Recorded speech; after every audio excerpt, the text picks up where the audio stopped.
اللہ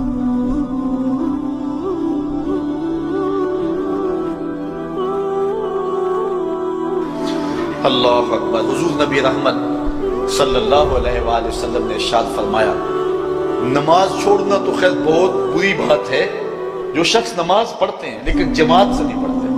فرمایا میرا جی چاہتا ہے کہ اپنی جگہ کسی اور کو کھڑا کروں اور جوانوں کا ایک گروہ ساتھ لوں، اور جو لوگ مسجد میں نماز پڑھنا نہیں آتے ان کے گھروں کو آگ لگا دوں۔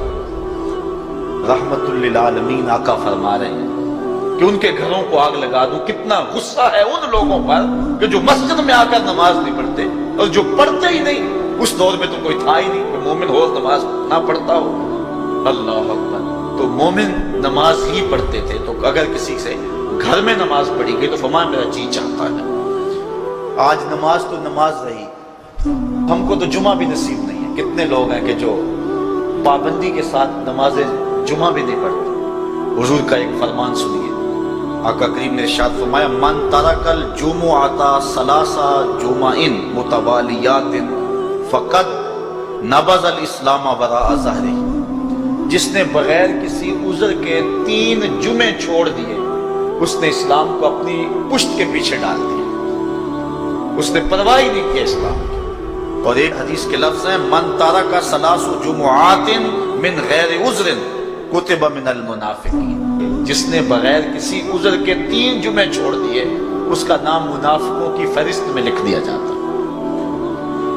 اور ایک حدیث کے لفظ اس حوالے سے، من ترک ثلاث جمع تہاونا بها طبع اللہ علی قلبہ۔ جس نے سستی کی وجہ سے 3 جمعے چھوڑ دیے تو اس کے دل پر اللہ غفلت کی مہر لگا دیتا ہے۔ یہ وہ بد نصیب شخص ہے کہ جو نماز جمعہ چھوڑتا ہے۔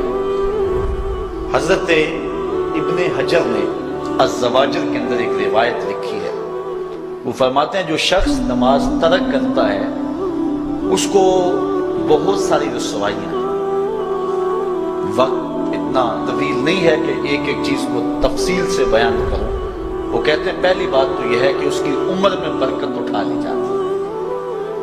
دوسری بات، اس کے چہرے سے صالحین کا نور اتار لیا جاتا ہے۔ تیسری بات، وہ کوئی بھی عمل کرے اس کا ثواب نہیں ملتا اس کو، یہ دنیا پر اس کو سزائیں۔ چوتھی سزا دنیا پر اس کو یہ ملتی ہے، اس کی دعائیں قبول نہیں ہوتی۔ اور 5ویں سزا اس کے لیے یہ ہے کہ اس کے لیے جو نیک لوگ دعا کرتے ہیں ان دعاؤں کا حصہ اسے نہیں ملتا۔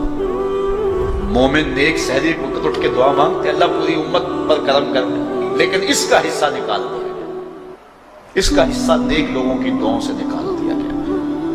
اور جب وہ مرنے لگتا ہے، نزا کے وقت 3 اس کو سزائیں ملتی ہیں۔ ایک تو بھوکا مرتا ہے، دوسرا پیاسا مرتا ہے، تیسرا ذلیل ہو کے مرتا ہے۔ اور قبر کے اندر اس کو 3 سزائیں ہیں۔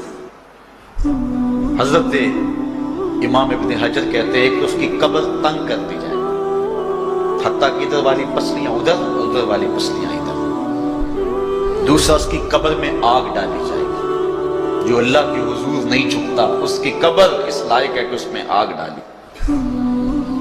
اور تیسری، اس کے اوپر ایک اژدہا مسلط کر دیا جائے گا جس کا نام ہے شجاع الاقرع، اور جب وہ ڈنگ مارے گا تو 70 گز تک وہ شخص زمین میں دنس جائے گا، اور وہ مسلسل یہ ڈنگ مارتا رہے گا۔ اور کہا کہ 3 سزائیں اس کو حشر میں پہنچیں گی۔ ایک تو اس کا حساب سختی سے لیا جائے گا، اور جس کا حساب سختی سے لیا گیا وہ بچ پائے گا۔ حساب سے بچے گا وہ جس سے اللہ صرف نظر کرے گا۔ اللہ اکبر۔ ایک تو اس کا حساب سختی سے لیا جائے گا، دوسرا اللہ تعالیٰ جل شانہ اپنے قہر و غضب کا اس پہ اظہار کرے گا، اور تیسری اس کو سزا یہ دی جائے گی کہ اس کو جہنم میں ڈال دیا جائے۔